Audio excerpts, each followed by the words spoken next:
יברכך אדוני וישמרך, יאר אדוני פניו אליך ויחונך, יישא אדוני פניו אליך וישם לך שלום.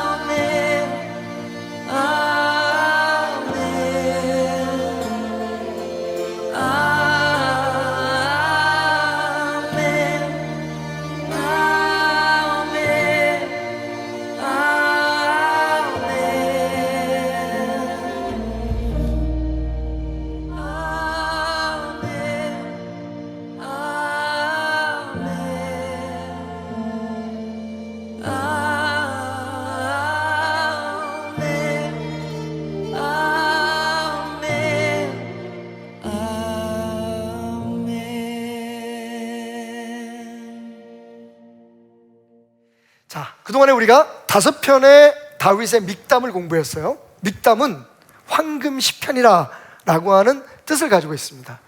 많은 시편 중에서, 특별히 다윗의 시편 중에서 가장 가치 있고 아름다운 시편이라는 의미도 있지만, 또 다른 의미로 신비에 새기는 말씀, 다시 말하면 내 마음의 비석에, 내 마음의 돌판에 꼭 새겨서 잊지 말아야 할 말씀이라는 의미도 있습니다. 이 믹담은 사람들이 이걸 낭송을 하거나 묵상을 할 때 소리를 내지 않고 입을 다문 채 마치 그 읊조리듯이, 어떤 음식의 맛을 보듯이 그렇게 읽어라 라고 하는 의미로 해석될 수도 있다라는 말씀을 여러분에게 드렸습니다. 그만큼 이 말씀은 다윗이 그랬듯이 우리가 우리의 인생을 살면서 정말 굴곡진 그런 삶의 여정 속에서 좋은 날도 있지만 힘들고 어려운 날, 특별히 우리가 견뎌내고 이겨내야 될 그런 순간들이 찾아올 때에 이 말씀을 읊조리면서, 이 말씀을 가슴에 새겨가면서 이겨내라 라고 하는 의미에서 우리에게 주어진 6편의 시편이라는 말씀을 여러분들에게 드려왔습니다. 그래서 오늘 그 마지막 시편 60편, 다시 말하면 지금까지 우리가 공부해왔던 5편의, 우리의 마음에 새겨왔던 5편의 믹담의 종결부, 결론과 같은 말씀입니다. 오늘 이 말씀을 통해서 우리가 함께 은혜를 나누도록 하겠습니다. 자, 오늘 말씀은 원래 한글 성경에는, 우리가 가지고 있는 개역개정에는 12절로 되어 있죠. 12절의 말씀입니다. 시편 60편은 12절까지 있습니다. 그래서 우리가 그것을 교독을 했는데, 원래 히브리 성경에는 14절로 되어 있습니다. 왜 그럴까요? 그 이유는 히브리 성경의 시편은 우리가 흔히 표제어, 부제라고 말하는 그 시편에 대한 설명이 시편 자체 안에, 본문 안에 포함되어 있기 때문입니다. 자, 그런 의미에서 볼 때 이 시편 60편의 표제어, 설명은 사실 굉장히 깁니다. 이 다윗의 믹담에 있는 표제어는 굉장히 중요한 정보를 우리에게 주고 있죠. 이 시편이 어떤 상황에서 쓰여졌고 읽혀지기 시작했는지, 왜 이런 말씀을 다윗이 찬양으로, 기도로 읊게 되었는지, 뭐 이런 것들의 정보를 우리에게 제공해주고 있는데, 이 6편의 믹담뿐만 아니라 대부분의 시편 중에서 가장 긴 표제어를 갖고 있는 시편 중에 하나가 오늘 시편 60편입니다. 이게 무려 2절에 해당됩니다. 그래서 히브리 성경에는, 원문 성경에는 14절로 되어 있다. 우리는 2절로 되어 있고, 그만큼 2절에 이를 만큼 설명이 긴 시편이, 그만큼 설명을 이해하고 이 말씀을 읽어야만 이 말씀에 담겨있는 영적 교훈을 이해할 수 있는 그런 말씀이다 라고 하는 기본 그런 정보 하에서 오늘 말씀을 한번 읽어보면, 우리는 이런 질문을 갖게 돼요. 어라, 승리한 전쟁인데 왜 이런 탄원을? 따라해 봅시다. 어라, 승리한 전쟁인데 왜 이런 탄원을? 여러분, 탄원, 뭔가를 호소하고, 그죠? 뭔가를 갈망하는 마음으로 요구하는 것을 뜻하잖아요. 이 시편은 저주시라기보다는 탄원시입니다. 그러니까 다윗이 자기 마음속에 들끓어오르는 여러 가지 복잡한 감정들, 특별히 하나님의 구원과 도우심을 갈망하는 마음으로 쓰고 읽었던 시편이라는 말이죠. 근데 여러분, 오늘 이 말씀의 설명인 표제를 보면 이게 이해가 안 가요. 왠지 아십니까? 오늘 이 말씀이 배경이 된, 이 말씀의 배경이 된 역사적인 사건을 보통 사무엘하 8장에 두고 있는데, 사무엘하 8장 13절부터 14절까지의 말씀은 우리에게 이렇게 그때의 상황을 전해주고 있습니다. 13절, 다윗이 소금 골짜기에서 에돔 사람 18,000명을 쳐 죽이고 돌아와서 명성을 떨치니라. 다윗이 소돔 골짜기에서, 소금 골짜기, 죄송합니다, 소금 골짜기에서 전쟁에 대승을 했다는 거죠. 18,000명의 에돔 사람들을 쳐서 죽였다. 대승입니다. 큰 승리죠. 14절에 뭐라고 이어져 있냐면, 그런데 다윗이 에돔의 수비대를 두고, 온 에돔의 수비대를 두니 에돔 사람이 다 다윗의 종이 되니라. 다윗이 어디로 가든지 여호와께서 이기게 하셨도다 라고 그때의 상황을 우리에게 말해주고 있습니다. 다윗이 큰 승리를 했을 뿐만 아니라 그 승리를 시작으로 해서 에돔에 아주 수비대를 둔 거예요. 에돔을 다윗이 아주 다스렸다는 얘기입니다. 뿐만 아니라 그 에돔 사람들이 종이 됐다고 얘기하는 것은 다윗이 살아있는 동안에 에돔 사람들이 다윗에게 조공을 바친 거예요. 그런데 그 원인이 하나님께서 이기게 하셨대요. 이번 전쟁뿐만 아니라 가는 곳곳, 싸우는 족족 하나님이 이기게 하셨다. 할렐루야. 여러분, 13절부터 14절까지 어느 한 구절 문제가 있어 보이지 않습니다. 완벽한 승리예요. 그것도 대승입니다. 그런데 여러분, 그 상황에서 썼다고 말할 수 있는 이 시편은 좀 이해가 안 가요. 다시 한번 읽어볼까요, 여러분? 그렇게 대승을 했으면 찬송을 해야 되잖아요. 감사를 해야 되잖아요. 야, 우리가 이렇게 이겼어. 여러분, 이스라엘이 이렇게 강한 나라입니다. 이러고 자랑을 해야 되는데, 오늘 말씀을 보면 어떻게 시작합니까? 하나님이요, 주께서 우리를 버려 흩으셨고 라고 얘기를 해요. 이건 뭔가 상황이 다른데? 분노하셨사오니 지금은 우리를 회복시키소서. 하나님께서 그 전쟁에서 우리를 버리셨다는 거예요. 하나님께서 우리를 흩으셨다는 겁니다. 그래서 기도하오니 하나님 우리를 회복시켜 주십시오 라고 간구를 해요.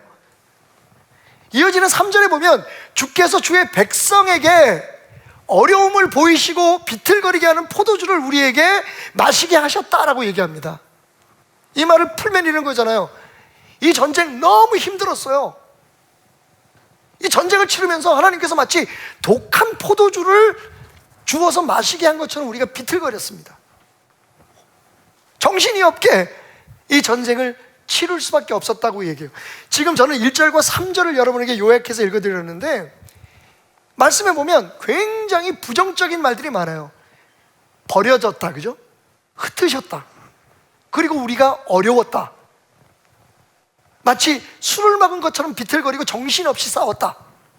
여러분, 이게 정말 완벽한 전쟁, 그것도 하나님께서 이기게 하신 전쟁의 왕이 부를 노래는 아닌 거죠. 그런데 이렇게 이해되지 않는 상황 속에 진짜 다윗의 믿음이 숨겨져 있었습니다. 무슨 일이 있었던 걸까요? 다시 말씀드리지만, 그래서 표제어가 길 수밖에 없었던 거예요. 그냥 우리가 의미 없이 읽었던 표제어를 다시 한번 깊이 이해해 보도록 하겠습니다. 이런 표제어가 붙어 있어요.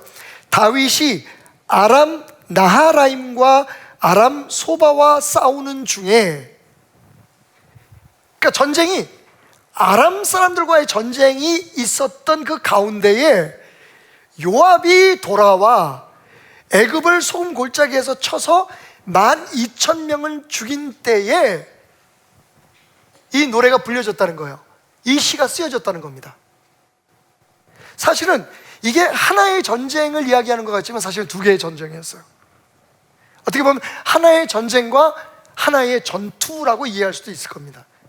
자, 우리가 좀 이해를 위해서 지도를 한번 좀 주목해 보셨으면 좋겠어요.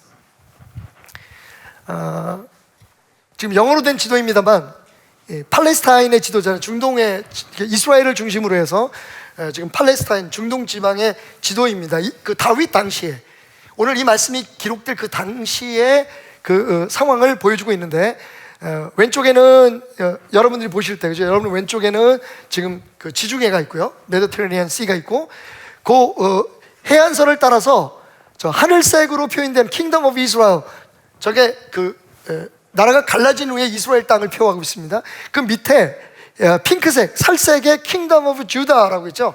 그러니까 사실은 다윗 왕 때는 이게 하나의 나라였습니다. 하나의 나라였어요. 자, 그러면 오늘 다윗이 전쟁을 벌였다고 하는 아람은 어디였을까요?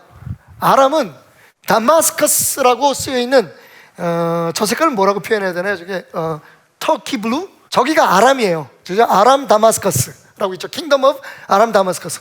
당대에 다윗이 왕으로 있을 때에 가장 막강했던 국가 중에 하나였습니다. 그러니까 지금 다윗은 저 북쪽에 있는 킹덤 오브 아람 다마스커스와 지금 싸움을 벌이고 있는 거예요. 그게 메인 전투였습니다.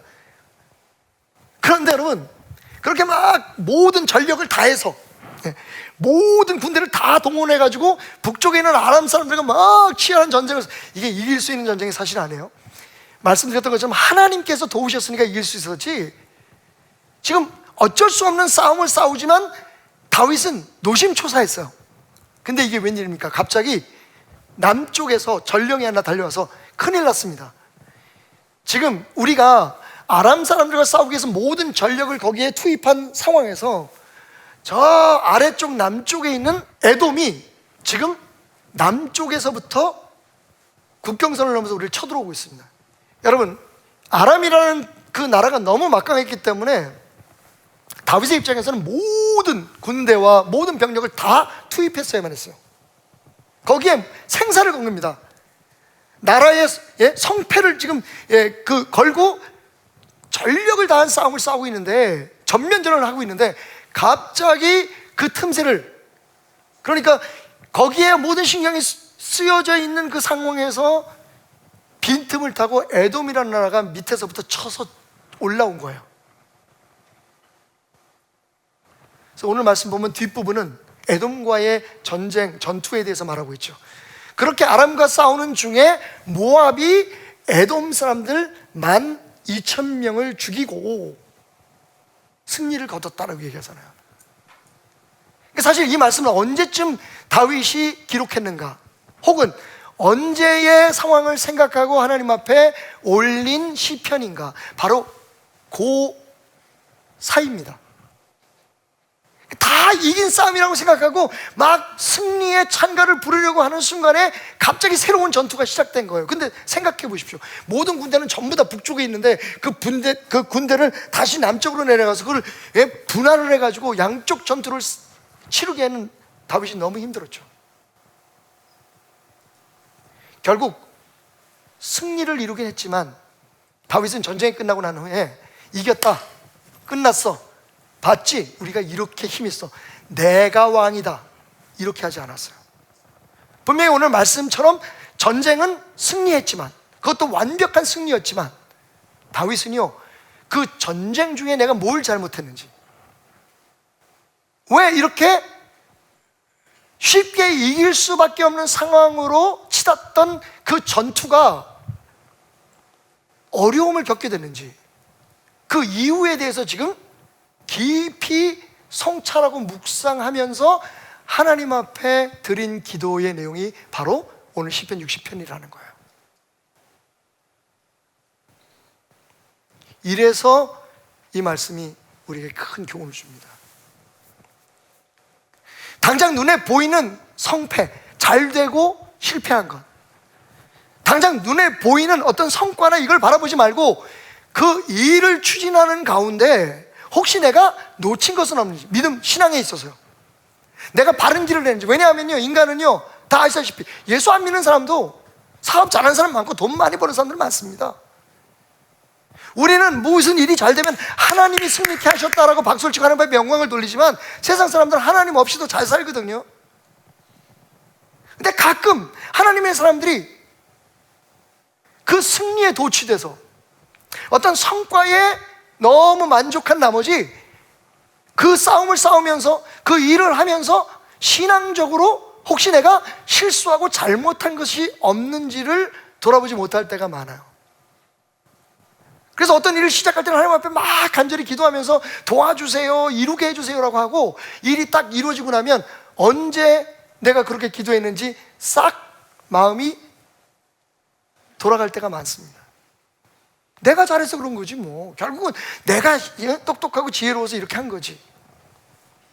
다윗은요, 딱 성공했을 때 뒤를 돌아봤어요. 혹시 이 과정에서 내가 무엇을 잘못했는지. 여러분, 리더라면, 지도자라면 그 마음이 있어야 돼요. 물론 당연히 우리 앞에 어떤 어려운 문제가 생기고 힘든 일이 생기면 하나님 내가 뭘 잘못했습니까? 우리 본성이잖아요. 그렇게 묻게 되지만 성공했을 때, 승리했을 때 이후에 더 큰 일들이 일어날 때도 여전히 우리가 하나님이 도우심으로 승리하기 위해서 우리가 싸웠던, 우리가 해왔던 일들에 대한 이 전투에 대한, 영적 전쟁에 대한 문제점들을 한번 복귀해보자. 그렇게 돌이켜보니까 다윗이 탄식을 하게 된 거예요.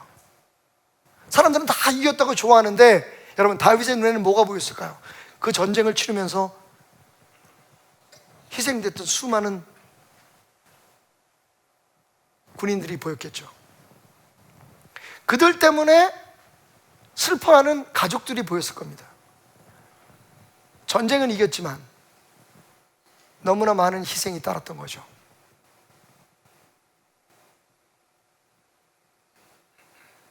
이게 정말 지도자, 이게 정말 리더, 이게 진짜 하나님의 사람의 태도인 거예요.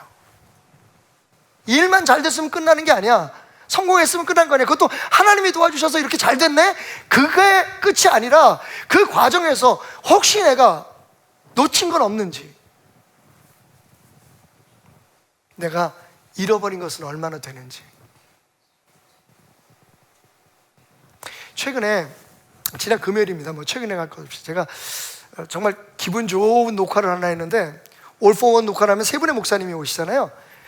제가 마음으로 존경하는 두 분 목사님과 함께 방송을 하게 되었습니다. 그래서 한 분은 동성교회에서 목회하시다가 은퇴하신 서정우 목사님인데, 저하고 뭐 나이 차이는 그렇게 많지 않으십니다만 되게 존경스러워. 특히 영성신학 쪽에 굉장히 깊은 그런 지식을 가지고 있는 분입니다. 그래서 그분을 만날 때마다 제가 굉장히 많은 걸 배우는데요, 지금 이제 교회를 은퇴하시고 광주에 있는 조그만 동네에 가서 조그만 집에서 사모님과 함께 사시면서, 그 교회 뭐 장로님이 아마 그 집을 주셨다고 해요. 거기서 이제 연구소처럼 하나 만들어서 거기서 계속해서 주일날, 수요일날 이렇게 말씀을 보내고 혼자 묵상하시면서 저한테 그러시더라고요. 박 목사님, 저 요즘 너무 행복해요. 예전에 동성교회 있을 때는요, 일주일에 설교를 15번씩 했어요. 근데 지금은 2번만 하면 돼요. 그것도 옛날에 했던 거 다 돌려막기에도 별 문제가 없어요. 빨리 목사님도 은퇴하시오. 이게 욕이야 뭐야. 근데 정말 귀한, 그러니까 그 후의 삶도 멋있는 분들이 계시잖아요. 구차하게 막 이렇게 막 다투고 싸우지 않고 그냥 깔끔하게 그 이후에 하나님의 부르심을 기다리는 그런 삶을 사시는 선배들이 계셔서 참 저는 가슴이 따뜻해지는데, 근데 또 한 분은 정말 한국교회에 존경받을 목사님이에요. 박종순 목사님이라고. 우리 33명의 목사님들이 지금 방송을 하고 있는데 그 중에서 제일 연세가 많으세요. 충신교회 목사님이시죠. 저는 이 목사님이 원래 큰 교회 목회를 하셔가지고 처음부터 그 교회는 그렇게 큰 교회인 줄 알았어요. 근데 간증을 하시는데 제가 그 얘기를 하려고 해요. 이 어르신이 되게 냉정하시고 이렇게 딱 만나 뵈면 이렇게 범접하기 어려울 정도로 저는 되게 편하잖아요, 그죠? 그래서 여러분 맘 먹으시잖아요, 그죠? 근데 이 목사님 가까이 갈 수가 없어. 그 정도로 되게 고결하시고 거룩해 보이시는 분이신데 눈물이 글썽거리시면서 간증하시니까 제가 처음 충신교회 갈 때 갈까 말까 고민했습니다. 지방에서 꽤 큰 목회를 하고 있었는데 갑자기 충신교회에서 그 청빙이 왔다는 거예요. 근데 딱 가서 보니까 성도는 하나도 없고 전부 다 전투병들만 남아있더래요. 교회에서 얼마나 싸움박질을 하는지 내가 도대체 여길 갈 수 있을까? 그런 고민들이 있었다는 거예요. 매일 주마다 시끄러웠대요. 근데 기도를 하는데 하나님께서 가라는 마음을 주셨대요. 그래서 간 거야. 그래서 목회를 해가지고 다 그 안정시키시고 참 귀한 분이세요. 그래서 교회를 그렇게 한국 교회의 대표적인 교회로 충신교회 딱 세워놓으셨는데 1997년에 그렇게 진을 다 빼고 목회를 했는데 갑자기 몸이 안 좋아서 병원에 갔더니 그 교회 장로님인 그 의사 선생님이 그러시더래요. 목사님, 제가 목사님의 믿음을 신뢰하고 단도직입적으로 말씀드리겠습니다. 목사님, 위암 말기입니다. 그런데요, 당신이 그렇게 믿음이 좋고 당신이 그렇게 신앙적인 목회를 하겠다고 생각했는데 그 말을 듣는 순간 온몸의 기운이 다 빠지더래요. 다리가 후들거려서 일어설 수가 없었답니다. 그래서 간신히 나와가지고 집으로 가다가 차를 돌려서 교회로 갔대요. 그래서 20분 동안 다윗이 믹담에서 한 것처럼 하나님 앞에 원망과 불평을 쏟아놓기 시작했대요. 내가 도대체 뭘 잘못했어? 하나님, 내가 잘못한 거 있으면 얘기해 주십시오. 내가 왜 암으로 죽어야 됩니까? 교회를 다 이렇게 안정시켜놓고 제대로 목회, 내가 꿈꾸고 기도했던 대로 목회 한 번도 제대로 못하고 왜 나를 이렇게 데려가시려고 합니까? 그리고 막 20여 분 동안을 하는데 그렇게 불평하고 원망을 하면서 이건 아니지라는 생각이 드시더래요. 그래서 그래, 내가 강단에서 항상 얘기하는 것처럼 감사해야지.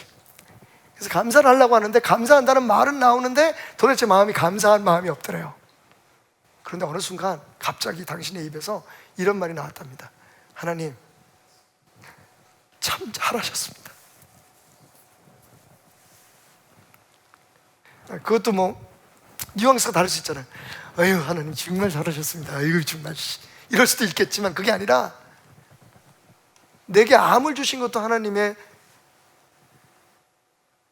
뜻이라면 앞으로가 기대됩니다.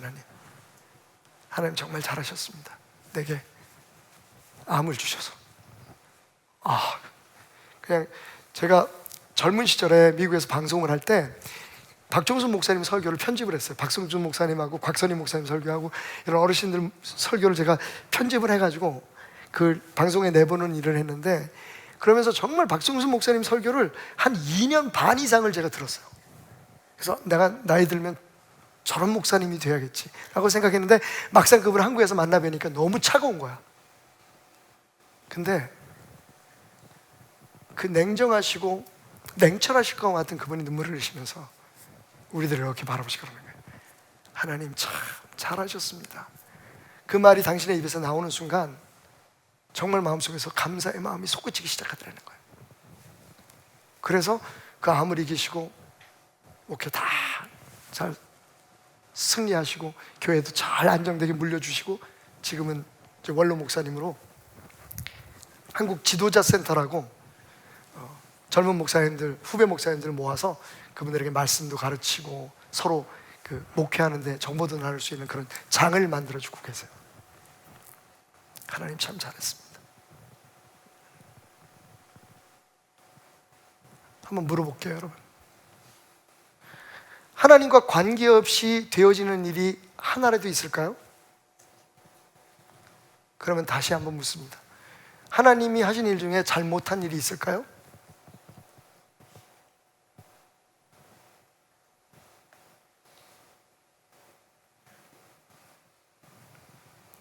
하나님은 무조건 잘하신 겁니다. 그러면 우리의 과제가 뭘까요? 하나님은 그렇게 잘해놓으신 일 속에 우리에게 주시기를 원하는 교훈이 뭘까요? 이걸 생각해야 돼요. 무슨 일이 벌어지면 하나님 나 안 도와주셔서 내가 뭘 잘못해서 이렇게 탄식하고 원망할 게 아니라 하나님이 분명히 이 일을 통해서 더 좋은 길로 나를 인도하시려고 하는구나. 하나님은 왜? 항상 오르시니까. 하나님은 항상 잘하시니까. 항상 하나님은 실패함이 없으니까. 그러니까 다윗과 같은 믿음이 나오는 거예요. 잘 됐다고 막 그래 내가 잘했어 뭐 금방 교회가 막 부흥하고 잘 되면 이게 제 얘기예요. 아 내가 목회를 잘해서 그렇지 그지? 나 같은 목사 어디 있나 봐. 이렇게 난리를 피우다가 뭐 좀 안 되면 내가 뭘 잘못했지? 하나님 내가 뭘 잘못해서 이러십니까? 내가 목회 말고 또 다른 게 한 게 있나요? 하나님이 안 도와주시면 누가 도와주십니까? 이렇게 불평하고 원망하고 있는 거예요. 여러분 잘 되든 못 되든 하나님은 절대로 우리의 삶을 그냥 내팽개치지 않으시잖아요. 그러니까 다윗은요 승리한 가운데도 승리 뒤에 왔던 이 아픔, 그런데 왜 하나님이 이런 아픔을 우리에게, 왜 이런 고난을 우리에게 주셨지? 그걸 생각한 거예요. 하나님은 항상 오르신데 하나님이 그 오르시는 하는 과정 속에 도대체 내게 무엇을 깨닫게 하셨지? 그러면서 묻잖아요. 하나님 우리를 버리셨습니다. 이 전쟁 한가운데 뭐 잘 돼가고 있는 과정 속에서 왜 우리를 흩으셨습니까? 왜 우리를 힘들게 하셨고 왜 이렇게 많은 병사들이 죽어야만 했습니까?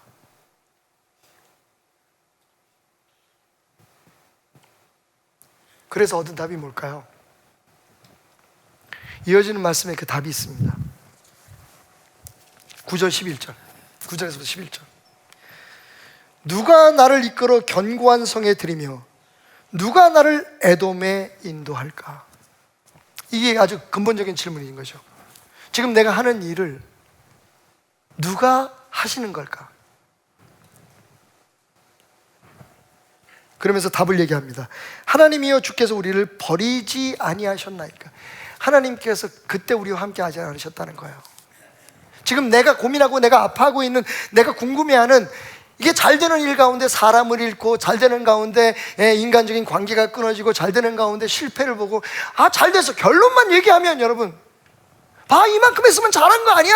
라고 얘기할 수 있는 상황에, 그런데 그 과정에서 죽은 사람, 아파하는 사람, 힘든 사람, 분쟁과 원망이 일어났던 그 이유를 지금 물어보니 그 순간에 내가 하나님과 함께 있지 않았다. 여러분 하나님은 항상 우리하고 함께 계시죠. 믿으시면 아멘 하시기 바랍니다. 우리 안에 계시기까지 하는데 문제는 뭡니까? 내가 하나님과 함께 있지 않았던 거예요. 여러분 그 예화 너무 잘 아시죠? 링컨 대통령이 전선에서 막 쉽지 않다는 이야기를 들었을 때 지휘관들을 모아놓고 함께 기도회를 갖게 되었습니다. 너무 잘하는 얘기예요. 여러분 뭘 기도할까요? 라고 지휘관들한테 물어봤더니 지휘관 중에 한 사람이, 젊은 지휘관이 하나 일어나서 이렇게 얘기합니다. 무슨 다른 필요가 있겠습니까? 하나님이 우리 편 되게 해달라고 기도하십시다. 그랬더니 링컨 대통령이 한숨을 푹 내쉬면서 이렇게 말했답니다. 아니요, 하나님은 항상 우리의 편이었습니다. 우리가 기도해야 할 것은 우리가 과연 하나님의 편에 서 있느냐 하는 것입니다. 하나님이 우리 편이 되게 해달라고 기도하지 말고 우리가 하나님 편에 서게 해달라고 기도합시다. 오늘 지금 다윗의 기도가 그거예요. 다윗이 그 순간 아람과의 전쟁에서 승전보를 듣고 모든 일들이 잘 된다는 그 소식에 격앙이 돼서 이 싸움이 하나님이 이기게 하시는 싸움이라는 것을 잠시 잊었던 거죠. 그래서 에돔에서 적들이 올라오는 그 상황이 그가 하나님과 함께 나가지 않은 전쟁의 결과였다는 것을 고백하게 된 거죠. 고백하잖아요. 주께서 우리 군대와 함께 가지 않으셨습니다. 내 힘으로 싸우려고 그랬던 거예요. 처음에 무슨 사업을 시작하거나 무슨 일을 시작하거나 자네들을 위해서 다 하나님의 것입니다. 하나님, 내가 하나님 뜻대로 이거 살겠습니다. 그렇게 해놓고 조금만 잘 되면 하나님이 어디 있어 그냥. 내 마음대로 내 뜻대로 되어, 그러다 또 안 되면 하나님 왜 이렇게 안 되게 하셨습니까?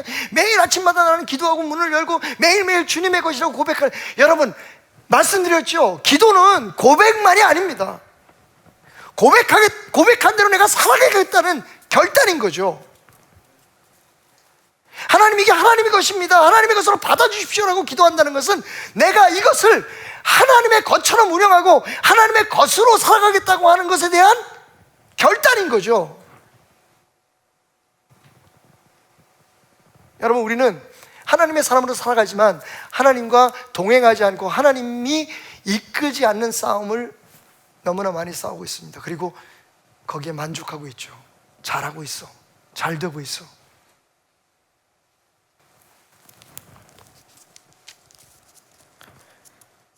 여러분, 박준수 목사님의 고백처럼 내가 생각할 수 없는 고난을 만나고 내가 생각할 때는 정말 일어나지 않았으면 좋았겠다라고 하는 생각하는 일들이 벌어질지라도 그때 하나님이 함께 하시면 우리는 승리자인 거죠. 그런데 아무리 눈에 보이는 게 잘 되고, 여러분, 그건 세상도 다 그래요. 예수 안 믿는 사람들도 진짜 잘 되는 사람 엄청 잘 됩니다. 근데 여러분, 결과가 뭐예요? 그걸 승리라고 얘기하진 않아요.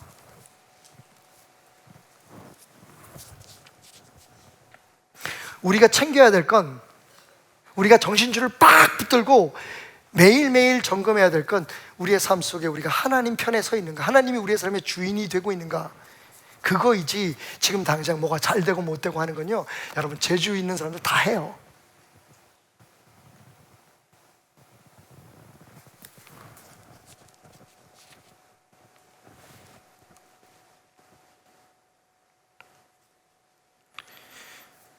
열왕기상 11장에 보면 그때 그 상황에 대해서 이런 말씀이 있어요. 전에 다윗이 에돔에 있을 때 군대 지휘관 요압이 가서 죽임을 당한 자들을 장사하고 에돔의 남자를 다 쳐서 죽였다. 여러분, 그러니까 처음에는요, 에돔 전쟁에서 이스라엘 군대가 엄청 죽었다는 거예요. 하나님이 안 도와주셨다는 거예요. 지금 다윗이 그걸 슬퍼하고 있는 거거든요. 이겼지만 그 죽은 병사들, 그리고 그 죽은 병사들을 기다리며 울고 있는 그 가족들과 고아가 된 아이들, 여러분, 이걸 마음 아파할 줄 아는 사람이 그리스도인인 거예요. 교회 지도자가 돼서, 목사가 돼서, 장로가 돼서, 뭐 권사 집사가 돼가지고 당장 무슨 일이 되고 안 되고 거기에 신경 쓸 게 아니라, 지금 우리 교회가 하나님의 은혜 가운데 이렇게 일어나고 세워져 가면서 그 사이에 혹시 상처받는 사람, 아파하는 사람은 없는지. 물론 완벽할 수는 없지만 그 마음이 눈에 보여야 되는 거죠. 그리고 그곳에 우리는 하나님의 뜻이 아니라 사람의 생각만이 있었다는 거예요. 어떻게 하든지 빨리 부흥시켜보고, 어떻게 하든지 빨리 성장시켜보고, 어떻게 하든지 좀 보기 좋은 교회를 만들려고 하는 것, 그게 과연 하나님의 뜻일지를 묻지 않고 그냥 우리가 옳다고 생각하는, 흔히 말하는 공의와 정의라고 생각하는 일들은 다 옳은 것처럼 행하게 되는 것이 우리의 난제입니다. 사업도 마찬가지고 가정도 마찬가지고. 하나님이 함께 계시는 건 싫고 그냥 하나님이 도와주시는 건 좋고.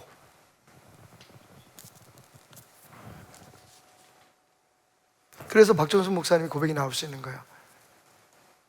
내가 부유한 데도 처할 줄 알고 가난한 데도 처할 줄 알고, 내가 건강할 때도 있고 가난할 때도 있지만, 내가 약할 때도 있지만 병들 때도 있고,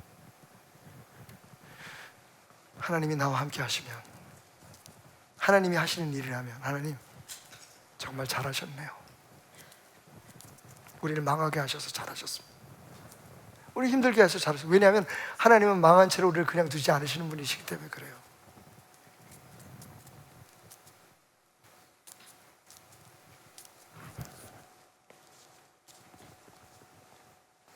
요압은 에돔의 남자들을 다 없애기까지 이스라엘 무리와 함께 6달 동안이나 그곳에 있어.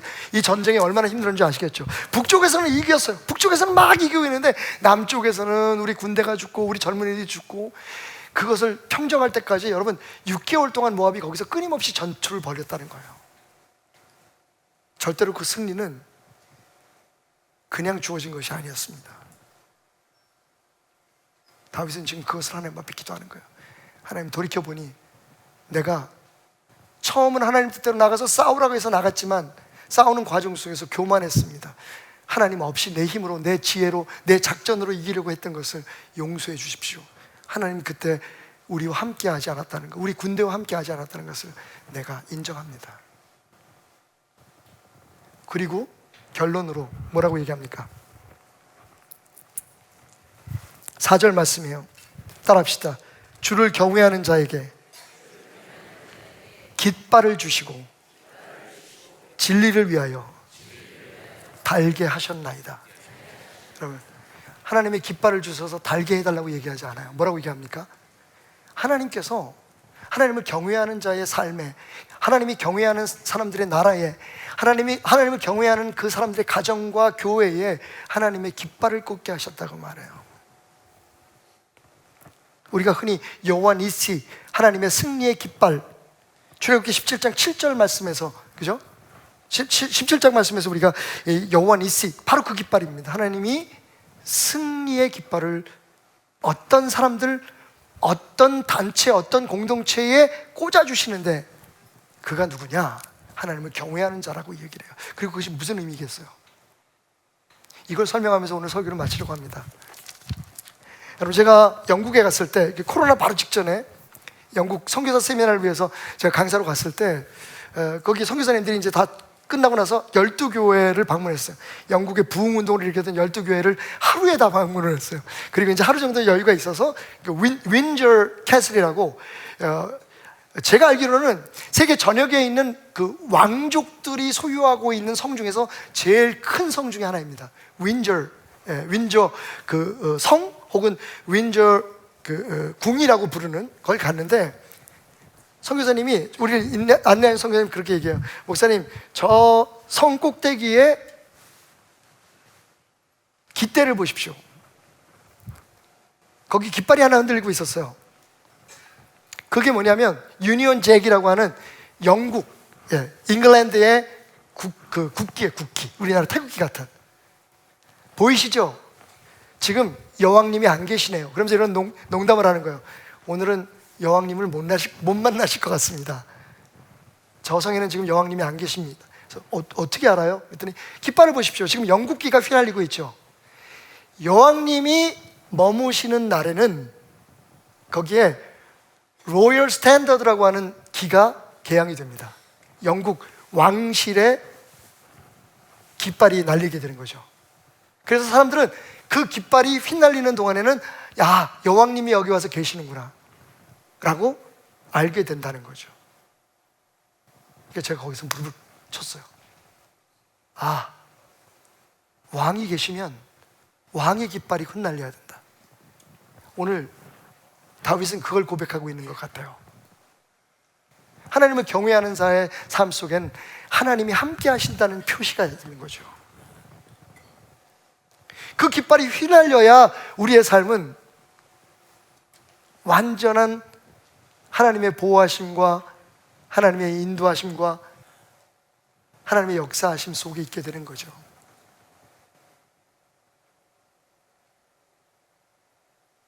하나님 우리와 함께 가지 않으셨군요. 그때 우리 군대 그 사람들의 머리 위에, 그때 우리나라에, 그리고 그때 나의 삶에는 하나님의 깃발이 사라졌군요. 6편의 믹담의 결론입니다. 하나님 편에 서십시오. 하나님은 항상 우리의 편이었습니다. 어느 정도요? 십자가에서 피 흘려 죽기까지. 문제는 우리 교회에 있습니다. 우리 나라에 있습니다. 여러분에게 있습니다. 여러분에게 있습니다. 여러분의 삶에 하나님의 승리의 깃발이 휘날려야 합니다. 이미 주님은 우리 안에 계시는데 그분이 무기력하면, 성령님이 우리의 삶을 인도하시고 주장하시는데 그분이 우리의 삶의 주인이 아니고 왕이 안 되는 순간, 여러분, 우리는 우리 힘으로 살아갈 수밖에 없고 눈에 보이는 승리와 눈에 보이는 만족에만 집중하게 되겠죠. 하나님이 일하심이 아니라, 조금 힘들고 어려워도 하나님이 일하시면 그건 완벽한 승리입니다.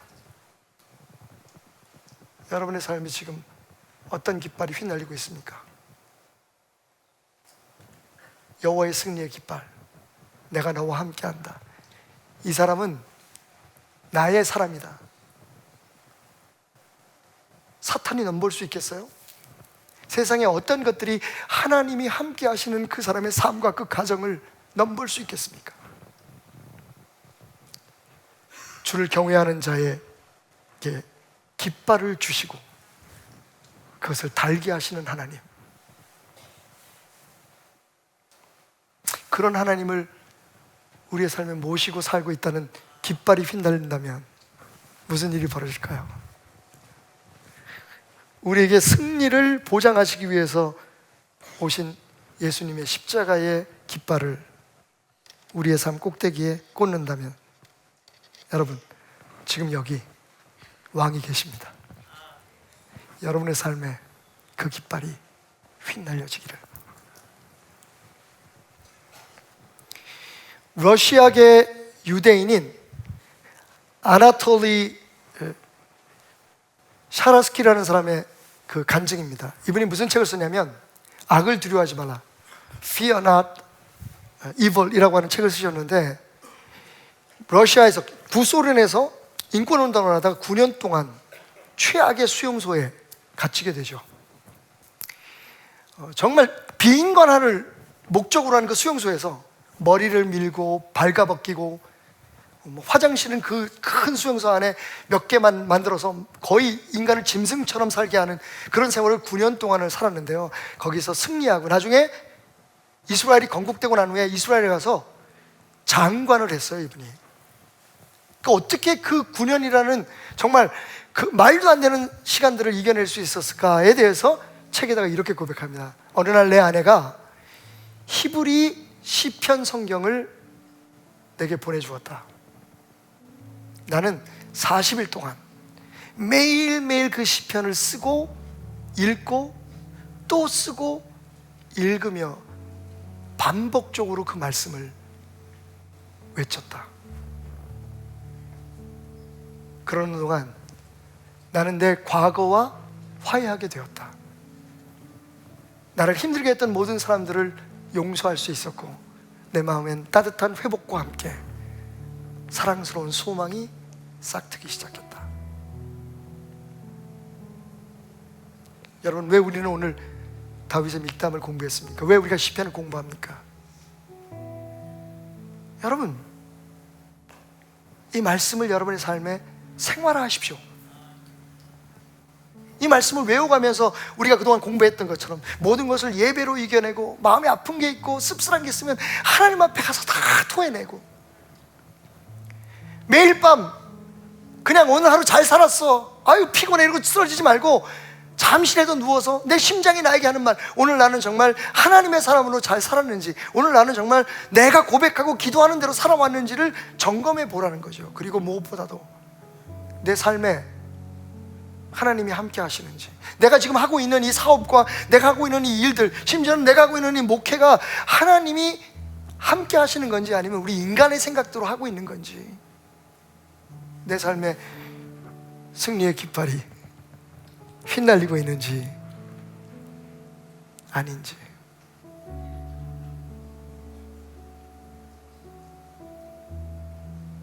다윗이 그의 삶에 그 굴곡지고 힘들었던 나날들을 이겨냈던 비결, 그 말씀을 여러분의 입속에서, 가슴에서 읊조려 가면서 살아갈 때, 여러분의 삶에는 하나님을 경외하는 자들의 삶에 휘날리는 하나님의 승리의 깃발, 여호와 니시가 항상 휘날리게 될 것이고, 어떤 악한 세력도, 어떤 악한 영도 여러분을 건드리지 못할 겁니다. 하나님의 최종적인 승리가 여러분과 함께 있을 것입니다. 자, 우리의 질문은 이것입니다. 이 일이 잘 된 걸까 못 될 걸까가 아니라, 지금 이 일을 하고 있는 나의 안에 하나님이 계시는지 그렇지 않은지.